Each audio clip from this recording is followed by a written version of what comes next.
ကဲဒီမှာထုံးစံတိုင်းပဲပေါ့နော်မလေးလာမိထားတော့မလေးအချက်3ချက်နဲ့ဖြည့်ပေးပါမယ် follower 1000အမြင်ရနည်းလေးနော် okay အဲ့တော့နံပါတ်1ချက်တွေကမလေးတို့ကလူတွေကို entertainment ပေါ့နော်ပေးတဲ့ဗီဒီယိုမျိုးလေးဒါမှမဟုတ်လေလူတွေကိုအကျိုးရှိစေမယ်ပေါ့နော်ဟိုအရာမျိုးလေးနဲ့လာပြီးတော့ပေါ့နော်ဟိုလာပြီးတော့ပြပြပေးပါအဲ့ဒါမျိုးစ follower 1000အမြင်ရနိုင်ပါတယ်နော်နံပါတ်2ချက်အနေနဲ့ကမလေးတို့ပုံမှန်ဗီဒီယိုလေးတော့တင်ပေးပါနော်တနေ့ကို3ပုတ်လောက်ပေါ့နော်ဒီနေ့ကို3ပုံလားပုံမှန်လေးလာပြီးပါနော်နေ့တိုင်းပေါ့နော်နေ့တိုင်းတော့ဖြစ်ရမယ်နော်โอเค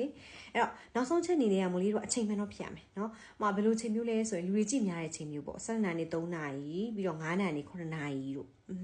ဒါမှမဟုတ်လေ9နာရီည7နာရီတိโอเคအဲ့လိုမျိုးအတွင်းလေးတွေပေါ့နော်လာပြီးတော့နေ့တိုင်းတော့လာပြီးတော့တင်ပေးပါနော်မနက်ဖက်အားရင်ကိုမနက်ဖက်တင်လိုက်ပါမဟုတ်ဘူးကိုညနေမှအားရင်ဆိုညနေမှတင်နောက်မလို့ညမှအားရင်ဆိုညမှတင်ပါအဲ့လိုမျိုးပေါ့ဒါပေမဲ့တစ်နေ့ကို3ပုတ်လို့တော့တင်ပေးရမယ်နော်အဲ့လိုမျိုးလူတွေကြိုးရှအောင်လာပြီးနေတိုင်းလဲတင်ပြီး follower 1000အမြန်ဆုံးရပါလိမ့်မယ်နော်မလေးဆိုရင်ဒီခုခါမှာဆိုရင် follower 1000ကျော်သွားပြီပေါ့နော် okay ဟိုဘာမှလည်းဟို